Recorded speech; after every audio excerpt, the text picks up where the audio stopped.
Baik, bismillahirrahmanirrahim. Assalamualaikum warahmatullahi wabarakatuh. Perkenalkan, kami dari kelompok 2. Saya Siti Nur Hovifah dan teman saya Khuril Maftuhah. Pada kesempatan kali ini, kami ingin mempresentasikan tentang pengertian Al-Quran, hadis, ijma' dan qiyas, serta kedudukannya sebagai sumber hukum agama Islam sebagai salah satu bagian dari usul fikih. Yang pertama adalah Al-Quran. Al-Quran secara bahasa berasal dari kata qara'a yaqra'u qira'atan Qur'anan, yakni sesuatu yang dibaca atau bacaan. Sedangkan secara istilah merupakan kalamullah yang diturunkan kepada Nabi Muhammad SAW dan sampai kepada kita secara mutawatir serta membacanya berfungsi sebagai ibadah. Jadi mendapatkan pahala. Meskipun terdapat perbedaan mengenai proses turunnya Al-Quran, seperti yang ada dalam makalah, ada yang mengatakan Al-Quran itu turun langsung ketika di malam nuzulul Quran, ya, yang Iqra itu. Ada juga yang mengatakan bahwa sebenarnya ada di Lauhul Mahfuz, lalu kemudian ke Baitul Izzah, lalu kepada Nabi Muhammad SAW, baru diturunkan secara bertahap kepada kita. Namun pada intinya, meskipun berbeda-beda, Al-Quran tetaplah diturunkan secara berangsur-angsur. Tujuannya dari proses tersebut diantaranya memenuhi kebutuhan Nabi dan kaum muslimin. Bentuk keperluan yang dibutuhkan Nabi akan proses turunnya Al-Quran secara berangsur-angsur diantaranya untuk meneguhkan hati Nabi, karena setiap proses turun ayat disertai dengan suatu peristiwa tertentu dan agar mudah untuk dihafal. Jadi Al-Quran itu ketika turun itu pasti ada konteks permasalahan.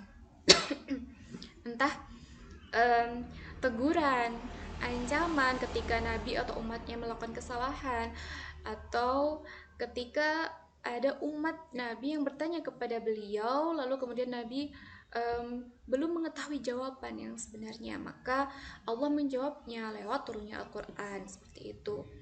Ada juga tentang perintah, ada juga tentang larangan. Pasti itu disesuaikan dengan konteks yang terjadi pada saat itu. Nah, sehingga juga agar tidak membingungkan, jelas begitu ya tentang maksud dan tujuan akan ayat Al-Quran seperti itu. Serta juga agar mudah untuk dihafal, karena pada zaman itu belum ada mushaf, jadi ketika Al-Quran turun ya otomatis Nabi, para sahabat, orang-orang umat-umat terdahulu juga akan menghafalnya seperti itu.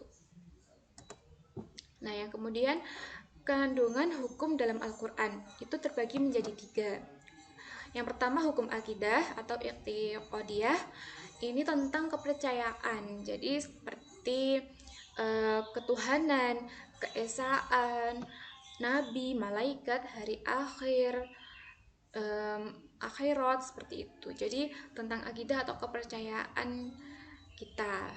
Terus yang kedua hukum etika atau khuluqiyah, ini tentang sifat-sifat yang ada pada diri sendiri ya, jadi seperti iri, dengki, sombong, seperti itu.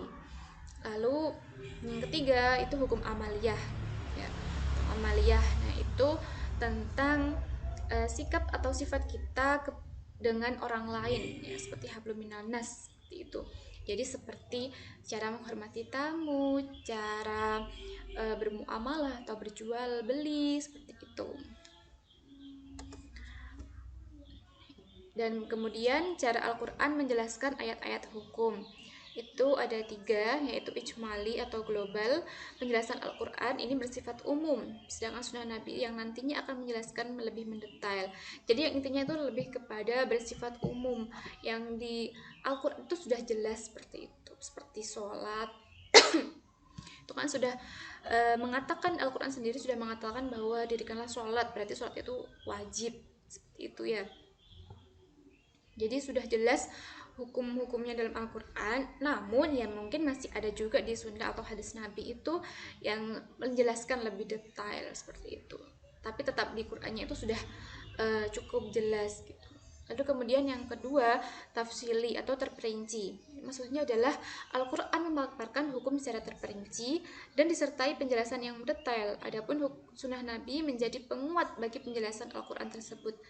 Jadi di Al-Quran itu sudah ada hukumnya, sudah ada misalkan tata caranya, namun lebih dikuatkan lagi pada sunnah Nabi seperti itu.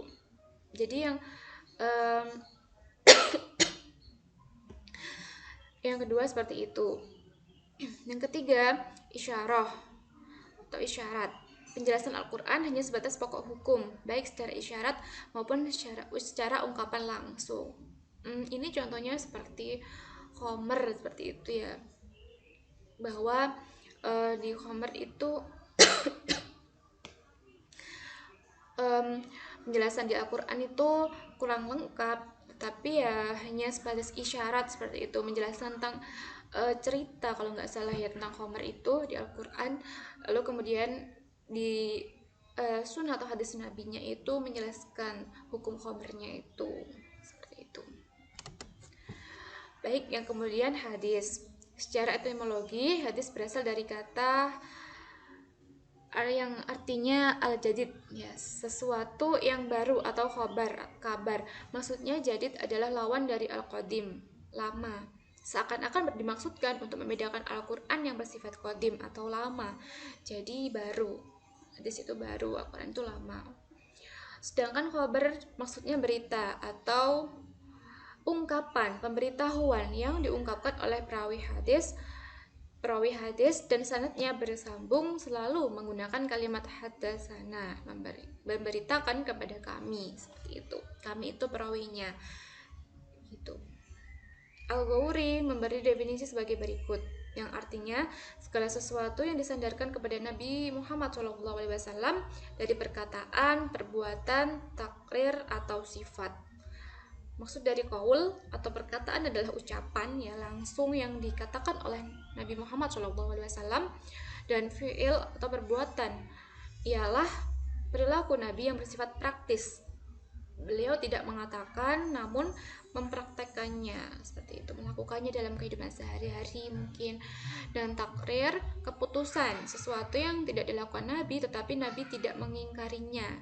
Dan sifat maksudnya adalah ciri khas dari kepribadian Nabi.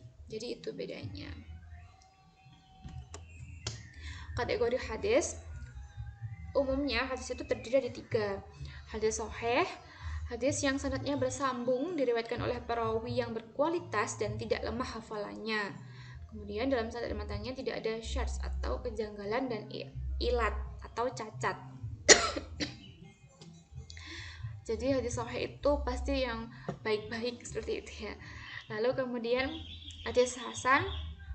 Hadis hasan ini hampir sama dengan hadis sahih, hadis yang rangkaian sanadnya bersambung, diriwayatkan oleh perawi yang adil dan dhabit atau tidak melakukan kesalahan ya, hampir tidak pernah melakukan kesalahan atau dosa, tidak terdapat syadz atau kejanggalan dan ilat atau cacat. Namun kualitas hafalan perawi hadis hasan ini tidak sekuat hadis sahih ya.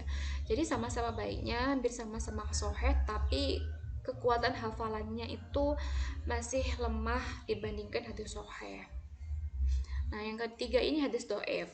Hadis yang kualitasnya lebih rendah dari hadis hasan dan hadis sahih ya adalah hadis dhaif. Dan hadis dhaif ini sebenarnya masih memiliki banyak ragam. Namun ya intinya lemah ya. Sanadnya itu kurang jelas, sanad itu biasanya putus seperti itu. Terus perawinya juga kurang meyakinkan dalam hal adil dan dhabitnya dan lain-lain. Nah, sehingga hadis dhaif ini tidak bisa dijadikan sebagai sumber hukum. Tapi kadang memang di kita sendiri itu untuk hal kebaikan-kebaikan, misalkan pada malam apa melakukan amalan apa seperti itu ya biasanya. Nah, itu tidak apa-apa karena ya sekedar untuk melakukan kebaikan lah ya seperti itu ya. Mungkin memang entah siapa tahu memang ada benarnya, jadi juga kita melakukan kebaikannya itu diniati untuk melakukan ibadah saja ya di malam yang baik, malam-malam yang baik gitu. Yang kemudian kedudukan hadis terhadap Al-Quran. Yang pertama, menegakkan kembali keterangan atau perintah yang terdapat di dalam Al-Quran. Dalam hal ini hadis datang dengan keterangan atau perintah yang sejalan dengan Al-Quran. Jadi lebih menegakkan atau menguatkan perintah atau keterangan yang ada dalam Al-Quran. Jadi pasti sejalan dengan Al-Quran. Itu. Yang kedua, menjelaskan dengan menafsirkan ayat-ayat Al-Quran yang datang secara mujmal atau global. Dalam hal ini kaitannya ada 3 hal: menafsirkan serta memperinci ayat-ayat yang bersifat umum, mengkhususkan ayat-ayat yang bersifat umum, memberi batasan terhadap ayat bersifat mutlak. Ya, jadi ia menjelaskan misalkan ada hukum atau sesuatu ya yang dalam Al-Quran itu hanya sedikit keterangannya atau kurang jelas. Nah, hadis ini berfungsi untuk memperjelas kembali seperti itu, dan juga menafsirkan sesuatu yang kurang kurang dipahami oleh manusia, karena memang sejatinya kita pasti terbatas ya, jauh di bawah keahliannya beliau Rasulullah SAW, sehingga memang hadis ini kedudukannya sebagai sumber hukum kedua setelah Al-Quran seperti itu. Lalu juga ada mengkhususkan ayat-ayat yang bersifat umum. Mungkin di Al-Quran hukumnya adalah umum, namun ada dalam hadis itu yang lebih membahas mendetail tentang itu, lebih terperinci seperti itu. Lalu yang ketiga, menetapkan hukum-hukum yang tidak ditetapkan oleh Al-Quran. Ya, ini biasanya sunnah seperti itu, yang tidak ada dalam Al-Quran tetapi mungkin Rasulullah pernah mempraktekannya atau